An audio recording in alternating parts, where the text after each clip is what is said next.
Hej, mitt namn är Johanna Björkell och jag är din pedagog ute i etern. Nu ska vi prata om koncentrationssvårigheter och ADHD mer specifikt. ADHD har en extern version, det vill säga en utåtagerande version, medan den också har en intern presentation som alltså är mer inåtagerande, kanske en mer drömmande presentation. Koncentrationssvårigheter är en spännande aspekt när man tänker på att man i biblioteket också, precis som i skolan, långt vill att folk ska sitta stilla, lyssna, titta, men inte så mycket mera. Så fundera lite på i ditt bibliotek att vad är det som du i tysthet kräver av dina besökare? När man till exempel på ett event sätter ut 4 stolsrader med kanske 10 stolar i varje på ett stort golv någonstans i biblioteket och har en skärm där man visar en PowerPoint. Då har du begärt att folk ska sitta stilla, att de ska lyssna och titta. Fundera på om ni istället skulle ha säckar, soffor, medicinbollar, allt möjligt alternativt som man skulle kunna sitta på. Fundera på om ni kan ha gradänger, trappliknande sittanordningar. De finns i välsorterade såna här undervisningsmöblemangskataloger. Sen att fundera på alternativa skärmar. Finns det skärmar på mer än ett ställe i rummet? De nyaste klassrummen brukar ha skärmar på till och med 3 eller 4 väggar så att man kan sitta svängd åt lite olika håll. Dessutom att man lämnar lite tomrum och också att man öppnar upp för deltagarna. Att det är okej att stiga upp för folk som till exempel har ont i ryggen av att sitta länge eller har olika fysiska bekymmer. Och att det är okej att man rör sig i utrymme. Kom också ihåg att en Universal Design for Learning-aspekt av att tänka på så är inte att du måste vara medveten om att någon med rullstol kommer, utan du ska alltid lämna platser som helt enkelt fungerar för någon sån som sitter i rullstol helt enkelt. Med ADHD kan man tänka så här, när du ger flexibilitet i själva utrymmesanvändningen och du också säger det, och man kan också begränsa det. Det är helt okej att röra sig i utrymme, men man måste vara tyst så att andra inte störs.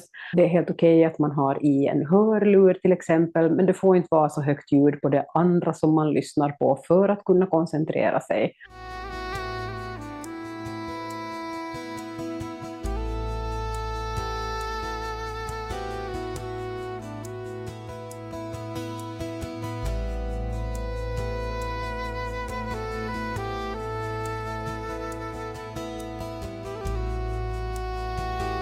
Tvinga mig inte att se dig i ögonen och lyssna samtidigt. Ögonkontakt i många lägen kan vara överstimulerande, vilket betyder också att om du placerar dig rakt framför alla deltagare, tänk dig i ett smalt klassrum kanske eller ett sånt här grupprum, och alla stolar och bord är svängda så att fokus finns bara och enbart på dig där framme. Så då har du inte gett möjlighet för folk att titta bort och titta undan och att faktiskt undvika din blick för att kunna lyssna. Därför är det lite gammalmodigt faktiskt också som lärare att försöka få dina elevers och studerandes uppmärksamhet genom att försöka få dem att titta dig i ögonen.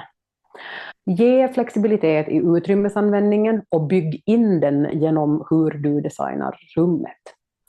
För att det har du alltid tillgång till att göra, oavsett hur mycket möblemang där inne som skulle alltid ha varit på ett visst sätt.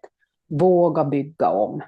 Själv kommer jag ofta en timme tidigare till mina sessioner, både på bibliotek och i skolor, för att jag ska kunna organisera utrymme så att det passar åt långt mycket fler.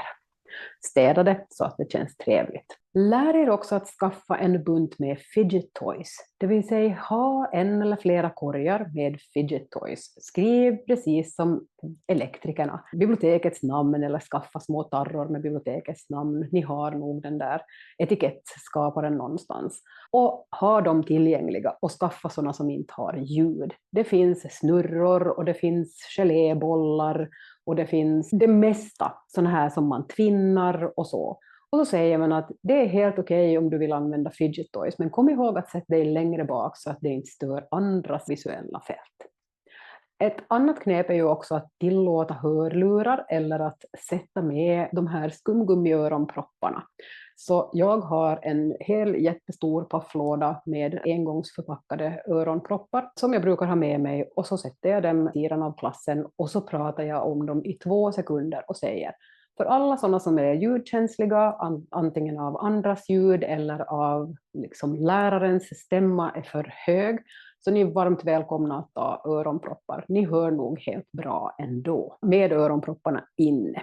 Och samtidigt också att komma ihåg, både vad det gäller ADHD och autismspektret, att tillåta att de har på sig sina egna hörlurar och att inte lite sådär gammalmodigt tänka att du ska måste plocka ut någons öronpropp eller ta bort hörlurarna. Själv ligger jag på autismspektret och ADHD-spektret. Och jag kan säga att mitt liv har nog förändrats med mina Loop-hörlurar. Så överhuvudtaget att ha noise cancelling headphones av olika valörer tillgängliga på biblioteket för lån är av godo. Och kom ihåg att ni kan sätta samma markörer som ni använder mot stöld av böckerna, så kan ni också sätta på stora over-ear noise cancelling headphones. Sådana här saker kan man kanske tänka på vad det gäller ADHD.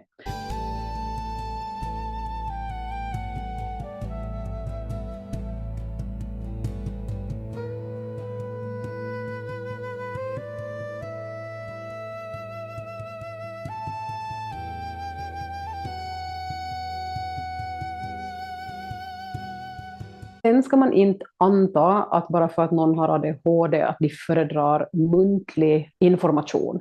Det är många gånger så att någon med ADHD behöver den där skriftliga informationen, gärna i då punkt- eller listform med bullet points, med korta meningar läs, för att kunna ta till sig den där informationen, och speciellt om du vill att de ska hålla retention.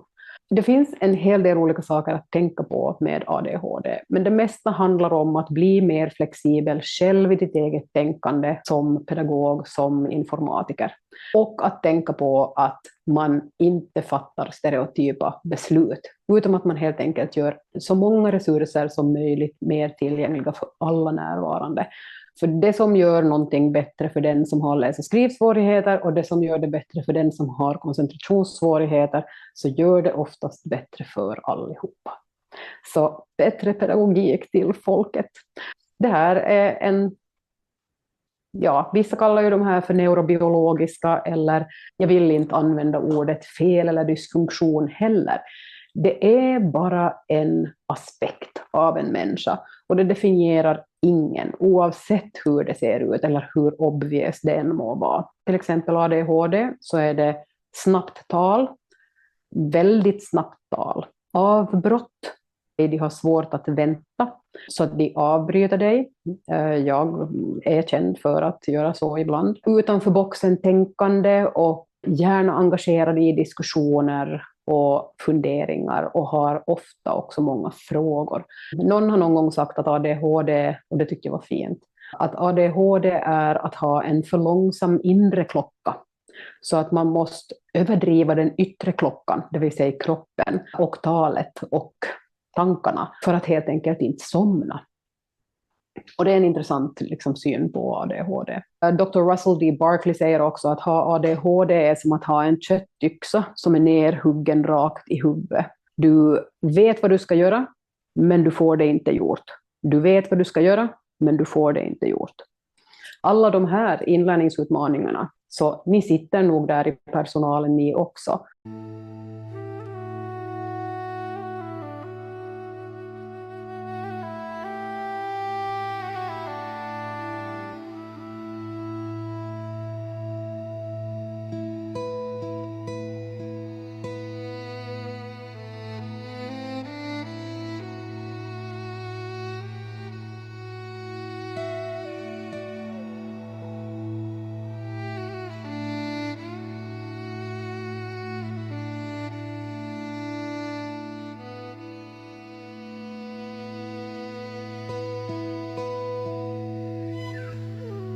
Alla de här inlärningsutmaningarna, så ni sitter nog där i personalen ni också. Och kom ihåg att äg din egen inlärningssvårighet. Själv upplever jag att inlärningsutmaning är mycket roligare, eller just det här hinder för lärande och socialt deltagande. Var snäll med dig själv, försök att öppna på de här definitionerna och inse att jag har nu inte fördömt mig själv genom att säga att jag genomgår diagnostisering för ADHD heller. En styrka är att våga vara lite sårbar vad gäller de här olika sakerna. Det är fortfarande bara en aspekt av någonting. Min favorit med ADHD så är ju det här med att det finns en viss hämning i kontroll, alltså att man har svårt att begränsa. Till exempel man avbryter eller man tror att man vet vad instruktionerna handlar om och så börjar man göra innan instruktionerna är färdiga och så missar man och så åker man fel och så får man inte saker gjorda i tid och så här. Alla de här har faktiskt en biologisk fördel också.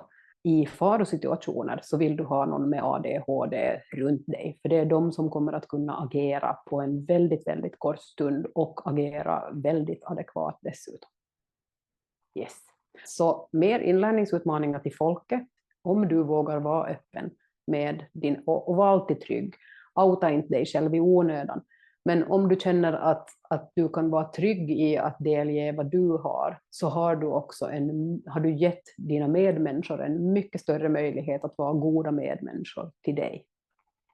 Och att du kan öppna upp det för någon som kanske är i skrubben gällande sin inlärningssvårighet. Så välkommen med i gänget du också. Och har du någonting så våga ta kontakt också till arbetshälsovården och få en bedömning och en eventuell diagnos.